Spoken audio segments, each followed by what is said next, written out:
Hi there, everybody. My name is Kate, and welcome to my channel, Trinergy Awakens Naturally. So I'm in my Allah natural state, and I wanted to share something with you, a couple of downloads. First of all, I started my channel and named it Trinergy Awakens Naturally several years ago and had no idea why I was doing so because I really wasn't even sure what Trinergy meant. And Trinergy for me means the potentiation of synergy with the triangular experience of, body, mind, and spirit, etc. So that is what Trinergy eventually was unfolded to me to mean, and that it awakens naturally. And again, I'm getting chills, that I didn't really understand what that meant. I just heard it and I moved with it. And that was probably actually about 6 years ago. And I didn't understand it. I just moved with it, like, okay. And I did come to understand the Trinergy portion, and except that today it's really unfolding for me even more what awakening naturally meant for me personally, and what I think is one of the most beautiful ways for people to unfold in their spirituality is the most organic, natural way that they possibly can express themselves with their history, with their reincarnation history, with their Akashic records, with their I don't believe in any of that, whatever their story is, whatever their path has been, whatever it is. For me personally, I know it works for me, and I believe it's true for others, that it has been best for me to allow that to arise very organically and naturally. And I'm not exclusively speaking organically, eating food that's organic. I don't mean that. I mean very naturally allowing things to arise, because when I tried to put things on a time frame and tried to shove them through a paradigm of I must do yoga 1,200 times a day, or I must do this, I felt very captured and captive in that, and I didn't like it. It was, and then I felt like a spiritual flunky and a failure, because the other spiritual gurus around me, they look happy. Well, the difference is that I wasn't happy, and they weren't really happy either. I just needed to redefine what happy means for me, what joy means for me, what peace meant for me, and then allow my story, my history, whatever it is, because I'm answering the call to galactic stuff. I don't even know what it is. I don't ask about Akashians, you know what I'm saying? Like, I'm not interviewing that. I'm just answering the call that my soul, some fractal part of me, would like me to do this, to go answer that. And so I may have a one-time, one-off experience. I might do meditation a very specific way for 3 weeks, or I might go, just sit and watch movies. I watched Marvel comic movies for 3 summers in a row that I got all the way caught up and was deep into it, because it was training some part of me to let go of the mystery of how I was going to control my awakening, or how I was going to control what I was doing. And I support things energetically. I listen to frequency music, and I do definitely move in a meditative state. However, it became far better for me to awaken naturally by allowing the control freak in me to have a seat. You're tired in 313. Thank you. You're tired, and it probably would be really good if you just sat down on that and, allow all those parts of you that were so highly managed and so controlled. My whole life, I was controlled by other people's opinions of me, OPP, other people problem. It's not mine. However, it was mine whenever I cared, and when I needed my spiritual practice to look a very specific way because someone very close to me was telling me that, well, this is what we do, and I couldn't make meditation work. I couldn't sit still. My body would just squirm, and I would think, my God, what's wrong with me? And that took me into a diverted path that kept me really away from myself for about 50 years. And so Trinergy awakening naturally means that I've made some bold moves in my life of just walking slam away from everything that the people that were around me at the time had no idea. They're looking like, what the fuck is she doing? What is this? How dare she? How could she do this? And yet it was so liberating, because if I hadn't taken the micro steps of getting out of that meditative practice, or getting out of that tithing practice, or getting out of you must exercise 3 times a day. I was lucky if I had a bowel movement 3 times a week. I certainly wasn't concerned about how I was going to exercise. And again, it was in down that tube, down that drain of I feel guilty and ashamed of myself because I'm not successful by anybody's standards. And what I've really found from my journey, and I think for many people, if not all, I can't speak for everybody. However, I know for me that the biggest change that happened in my spiritual journey and in my awakening within me was to take the heat off of me, of dictating it to me, even from within me, about what I thought I should be doing. And when I took should out of my vocabulary, my whole world just opened up immensely with, why would I be on a should agenda? Should implies that I'm already wrong, and that's implied from out there. So if I'm saying should to me, that's some should shit that I heard somewhere else before me, that shaped me before me became the I'll take charge of this Bob me. That should has no place in the English language as far as I'm concerned, because should implies that something or someone knows better than we do. And if I truly believe that I'm God's seed or universal seed, then what the hell do I need to believe that somebody else is going to tell me about stuff that I know isn't working for me? The problem was that when it wasn't working for me, and gurus all around me, self-identified most of them, however they held, family positions of importance, so seemed like they should have the credibility, right? I'm old and I'm your fill in the blank, then you should do what I say. But when I really started questioning what is the should thing about and why should I do that, this is based in somebody else dictating to me, and I believe I have that seed of God within me, that universal seed of cosmic energy, and that I am DNA structured to be crystalline if I want to be, or whatever. Everywhere I landed, it just gave me more ammunition, if you will, or cannon fodder to say, no, I don't think so. Because if I am that means I need to stop listening to even all the agenda of all those spiritual practices and energy work, etc., that'll get you in touch with that. It kept clogging me up because I felt like a failure when it wasn't working. And when stuff isn't working, we don't say it enough, I don't think, as spiritual teachers. We don't tell each other enough that when something isn't working, friend, that's an internal job. It's not for me to ungank it. It's not for me to, give you a free pass somewhere. I don't have that authority. You should go internally, if I was going to say should. Which I wouldn't. I can't give someone their roadmap. And if they come to me and tell me, what you suggested to me didn't work, I've never had anybody say that to me, actually, because I don't give them work to do when I push people away from me and say, there you go, that's, what you can do. And they say, what should I do? I don't use that word because it implies that I am your guru. I am a guru of me, and I can be an example and a teacher, perhaps, for how you find the guru of thee. However, if you're asking me to hold you by the hand and take you somewhere, that's the mystery solved, baby. I can't do that for you, and neither can anybody else for you. We are simply walking each other. We're holding hands sometimes, perhaps, and we're even carrying someone Jesus style with just one set of footprints briefly. However, sovereignty, spiritual sovereignty, and personal sovereignty and freedom are not had by carrying one another. The biggest problem on this planet is enmeshment and codependency. And when we are spiritually and energetically aligning ourselves, we already have.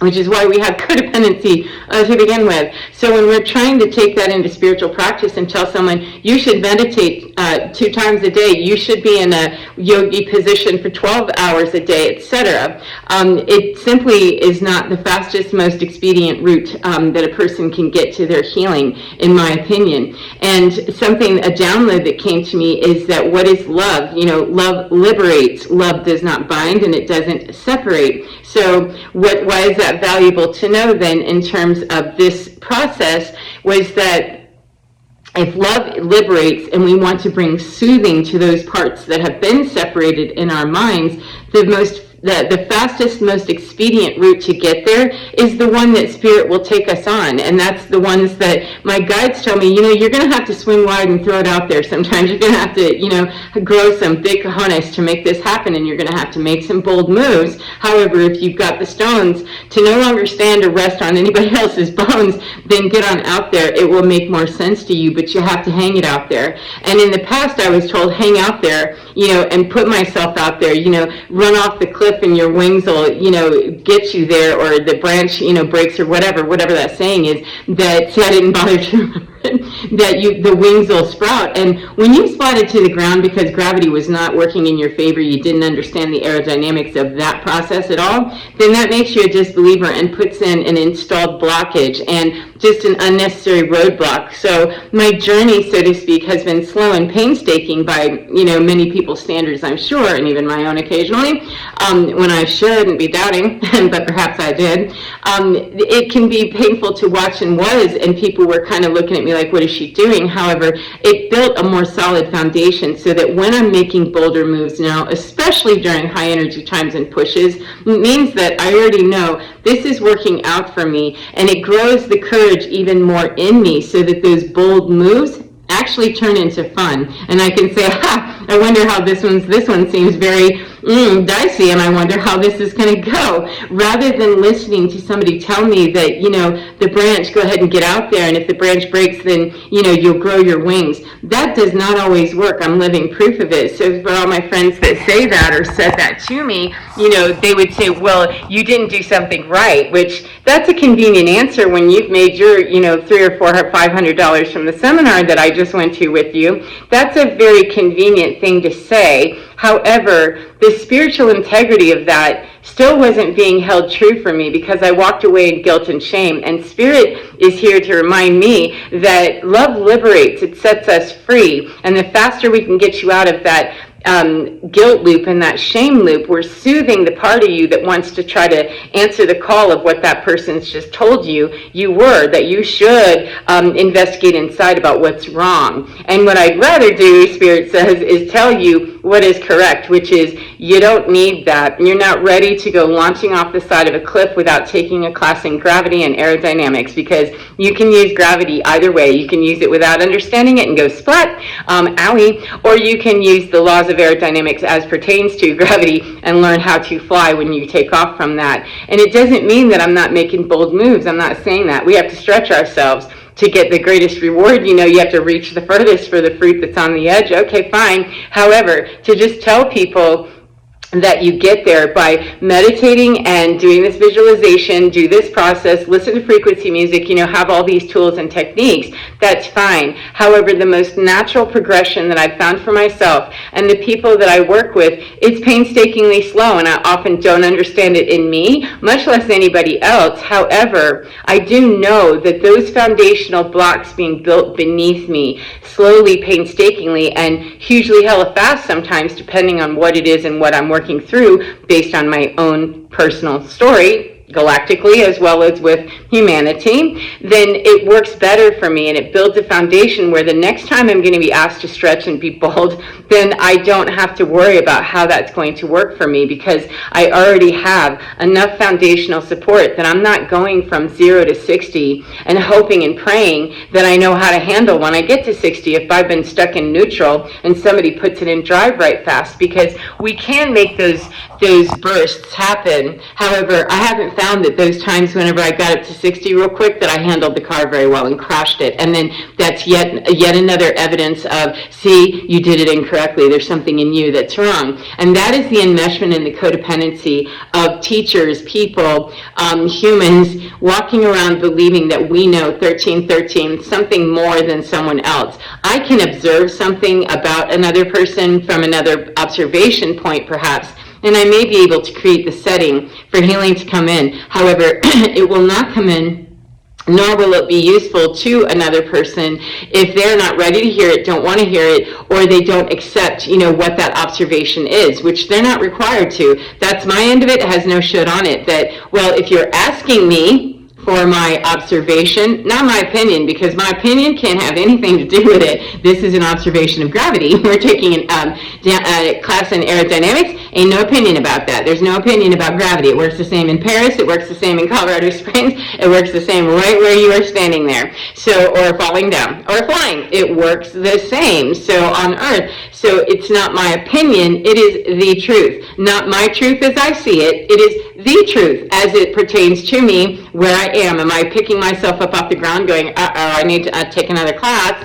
in gravity. How's this work? Let me throw myself out one more time and see if it works really well to do this. You know, if we're not really being given permission with that should stuff, the should shit, we might try this many, many, many, many times over, and it's a proven fact that we don't do that well. You know, unassisted flight hasn't happened yet for humans, you know, that I'm aware of, that anybody's speaking of on any broad level that we understand or see or have validated, okay? So if I don't understand that and I continue to loop in it, then I'm continuing the shame spiral, what's wrong with me, and I'm looking externally for the guru to come back and shame me some more, perhaps, instead of saying, you know, what isn't working for you. I can say, client or friend or whomever who's asking for my opinion, no, this is my observation. My opinion needs to stay in my mouth and not be had at all, because it's usually going to be something critical based on an old habit and old paradigm. So be very careful how I'm offering up that opinion. You know, I have them. However, they don't serve, then they don't serve, you know, because I have an opinion of some people. I just really, really like them. They're fun to be around, and others can't stand them. So that is an opinion. But truth, if I'm being asked for what's your observation, I'm going to give it to that person and allow them to take that observation and chew it up, friend. If it works for you, then take that and go do you. And I can give you some practices that have worked for me, and I can guide you about how to assist yourself and learn how to be your own guru. If somebody comes to me and they're asking me to hold them by the hand and get them from point A to point Z, baby, I'm not even going to get you to point A to point B in the sovereignty because you're asking me to drive you. That is not how this works in the age of Aquarius, and we are moving down the road way too fast, like jackrabbit fast. Catch a hold before you get stuck on somebody else's bus again and have to wait until the next stop to explode and go, uh-oh, our bus went right off the cliff. Actually, no, just yours. Everybody else kept going the other way. So anyway, rather than get stuck in that, the sovereignty is, how may I show you how to be your own guru? Please don't ask me to be your teacher for a lifetime. Your kindergarten teacher, if they are still teaching you and you are 50-something, 60-something, 70-something, or 10, I'm going to wonder why, friend, unless they're, you know, in some very specialized program. But in broad understanding, our kindergarten teacher at the age of 5 will not and cannot be, unless they've been growing their educational standards and expectations for themselves and taking a whole lot of CEUs and a master's and a doctorate about every 2 years in themselves and how to be a teacher, they're not going to be the same person that can teach you at the age of 50, especially if they were giving you generic information in kindergarten. Your physics education, unless they were going to school with you and becoming, you know, 3 more steps ahead of you in that, they can't help you with your thesis in astrophysics or whatever you might be interested in. So getting away from the idea of doing 1717 is an 8-8. Thank you, it's great, great, great, that if you're asking people to guide you and show you, I can point people. However, I cannot take them there. I don't have a bus. You're your own avatar. And when you learn how to program that, after you learn how to drive that, after you learn the road safety and you know how to operate your car,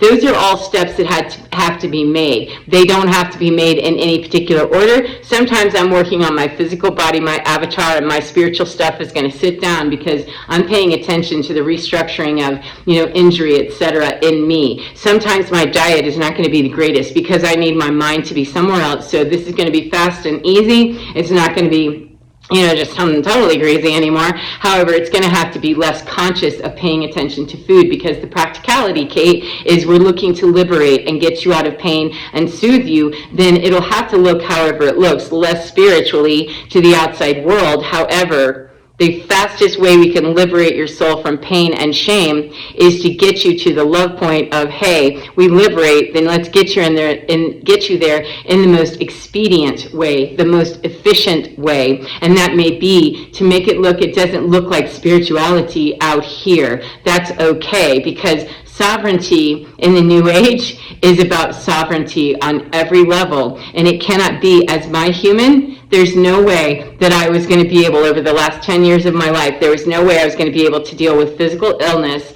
mental illness, breaking up with everybody in my family and being estranged from them, going through a divorce, losing almost 200 pounds, restructuring, my brain on how I would deal with trauma from early childhood, very early childhood, that I didn't even know about until it started to crack open and leave me left with this whole pile of, we will not resurrect all of this in one day. Rome wasn't built in a day, so why would you? We're reconstructing a new human you. It's going to take a few minutes because love liberates. We want to bring soothing to the one that is in this, this emergency management process, this disaster protocol that we've just put ourselves into, Kate, with you, is we're going to prioritize and triage you. And right now it's going to be to lie down. You're going to be bedbound for about a year. You're not going to drive. You're not going to walk. You're not going to do much of anything. We're going to allow nothing more to happen except for you to watch movies and learn how to let your nervous system reset, and maybe not even fully understand that. It's going to twitch weird. It'll feel weird. However, if I was also trying to guru myself with, well, I should be meditating, or I should be reading,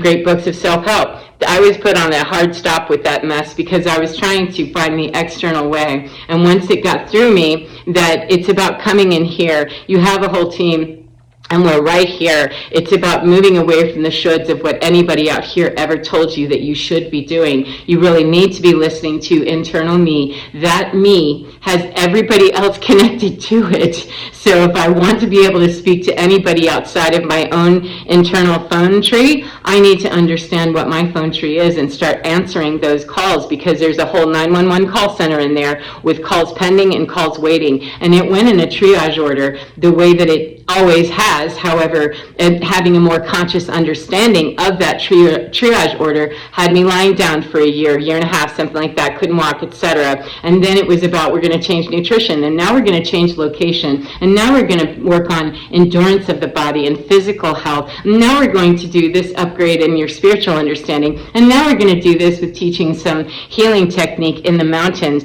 and now we're going to do this. If I hadn't started in kindergarten with myself and been given myself as teachers of me that were, we're ahead of you, don't worry, baby, we got this. We've got healers, all kinds of you in here. You just have to trust that we are here, and less out here with believing somebody else has the answer for you. People can give me information, and they pointed me in directions that, cool, that worked, and I did that for 2 or 3 weeks or 2 or 3 minutes, or not at all, when I went, thank you, this is about discerning that, nope, not everything somebody gives to you, not every tidbit of information is for you, and it's okay. You don't need to be involved in that drumming circle, because we wanted you to go to find out that the people in drumming circles may not always be safe, even if the practice is wonderful. So it's not about shaming the circle or shaming the practice. It's not about shaming any of it. It's about discernment. Did you learn something? Cool. Good. Then take your degree and go on and be liberated and free. So the reason that this is coming up, I was wondering, I'm in the middle of trying to clean my apartment. I'm moving,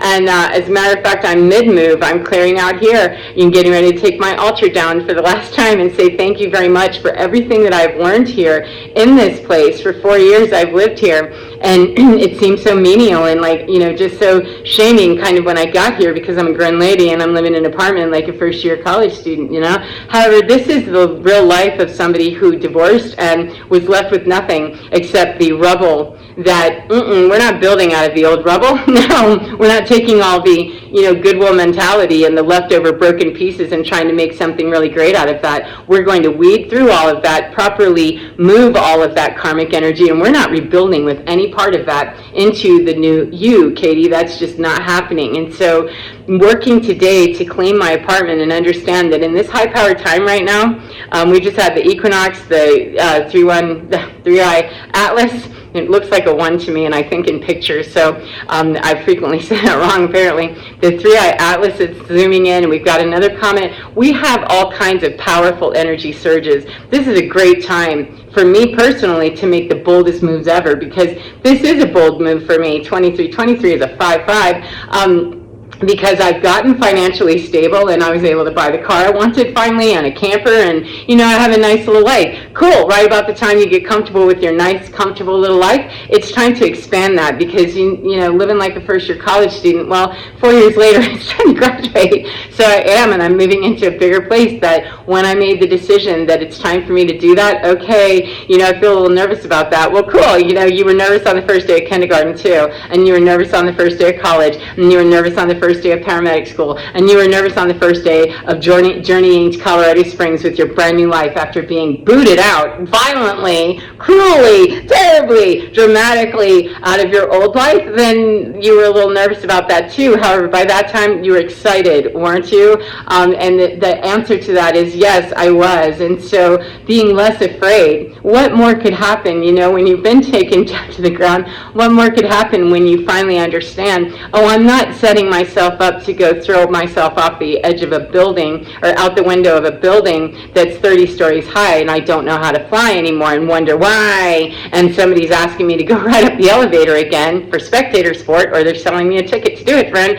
If I know that that's not what's happening, it makes it easier to digest okay, this is just a part of me that doesn't understand this yet, that doesn't know how to do this yet. However, I have demonstrated proof that I can be Inspector Gadget and, MacGyver my stuff, and how about I have more faith in me as my own person, and definitely be able to have faith in what I do not see in the unseen realms that are constantly supporting me. And it's not just me, friend. There is so much energy on this planet here. There is so much surrounding us. It's just that most people on the planet don't really believe it's a thing, or they don't engage it enough, or they are pumping it because they want something. What I wanted was simply the freedom of my soul to not want anything at all, and to be whole with, let me sustain, unless I'm turning into a breatharian. How about I get some food? That'd be nice. And money to feed myself and feed my animals, and be grateful that I had that. And as that graduated up, those steps and those foundational understandings are built of,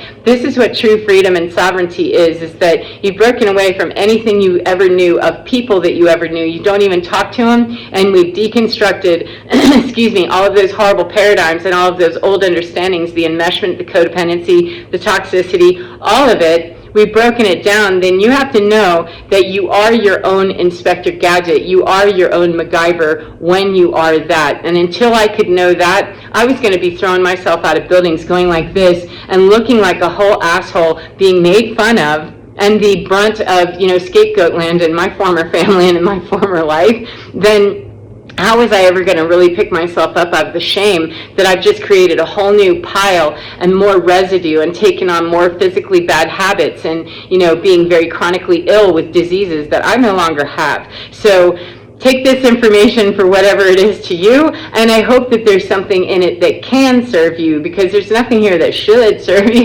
There's nothing anywhere that should serve you, in my humble opinion. However, there are things that serve, that we share with one another because we're walking in the same direction. However, true love truly liberates, and it soothes early. It brings soothing and comfort early, not hand-holding and coddling and enmeshment. It brings truth and honesty, which no matter how much brutality that people around me sometimes think that I'm bringing them, the soothing of knowing that you've got one person who's going to be honest with you, even if it hurts your feelings, because your soul would not be asking to have this conversation with me. The same is true for me when people give me reality from their perspective. When it's projection, I understand that because I learned how to fly. I'm not relying on bullshit wings that aren't really there. However, when people have brought me truths about me that really, just triggered me, that's how I know, is that I appreciate, as much as that hurt my feelings and it really, that felt terrible, that's how I know, is that that person is giving me a gift. It certainly doesn't feel like it, when it's a punch to the face, and when it's blood sport, please. It's still vital information. However, when I'm telling someone very kindly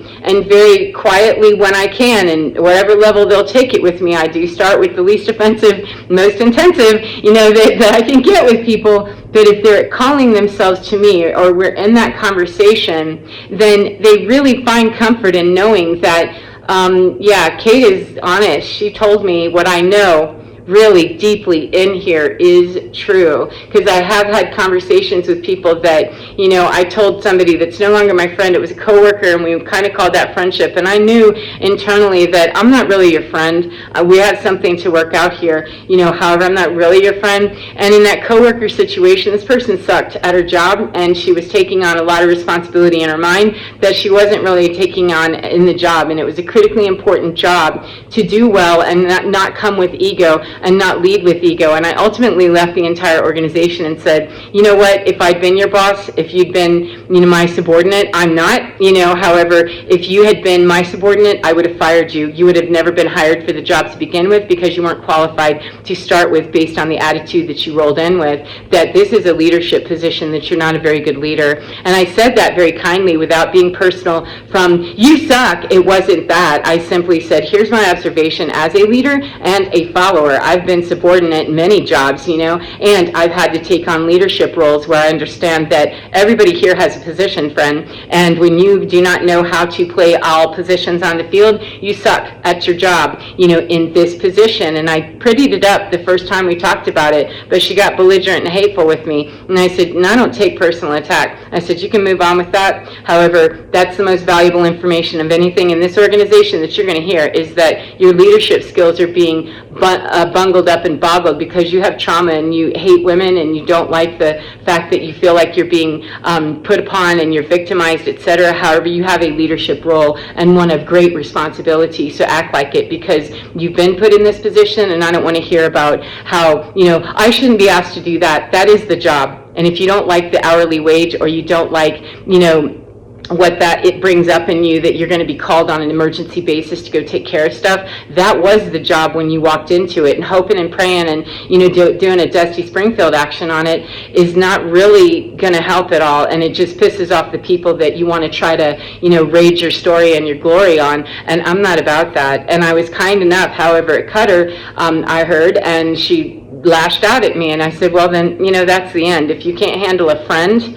or a coworker or a subordinate, pick one, friend, and you're not handling it on any one of those levels, so see you later. And I know that sounds bitter and hateful. However, that's the most honest person honest conversation that person was going to have with what bind she was in, and she asked my opinion. So can't fly in asking for my thoughts on something and then be angry and take it out on me. Be angry, however, you can move away from me now. So there you go. So anyway, I'm back to cleaning my apartment and moving into my new space, and I'm so happy to be doing so with a great view of Pikes Peak, which I have not had for 4 years.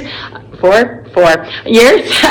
Now I have a great view, a gas fireplace, room for my dog and my cats, that we've been living like first-year college students jammed in here, and I am so grateful to be here and to know that there's even more. The more that we break out of these, mind games that I play with myself, there's even more. However, more than anything whatsoever is the satisfaction that I was truly okay with being here. I just knew that transition was coming, and I had no idea that it was coming when it came, or the way that it came, or the blessed events that happened to make that evolve and just slide right into that very easily. So I wish you luck, and I wish you to be in a really good space, especially now. We're moving through a lot of high energy stuff that can really support us. It can also really blow us apart, and when it does, be willing perhaps to look at the rubble, and don't resurrect out of the rubble. Be willing to call that rubble the karmic stubble, and get rid of it, clear it, and build with brand new blocks and foundational understanding of new earth energies, ascended energies, new human being, DNA. However you understand that, that's really what you should do. It's what I really hope you will do. And no matter what you do, I hope you enjoy your day, no matter what part of the day you're in. And remember to get within your skin, because that's your most precious divine within, that absolutely already knows, has all your gurus inside. And you need a little help every now and then, no problem, friend. Just don't grab a hold of that hand and ask them to take you there, because they might take you somewhere where you aren't ready to fly. So take care of yourselves, get within, and have a beautiful day. I'll see you again next time, friend. Mwah. Bye.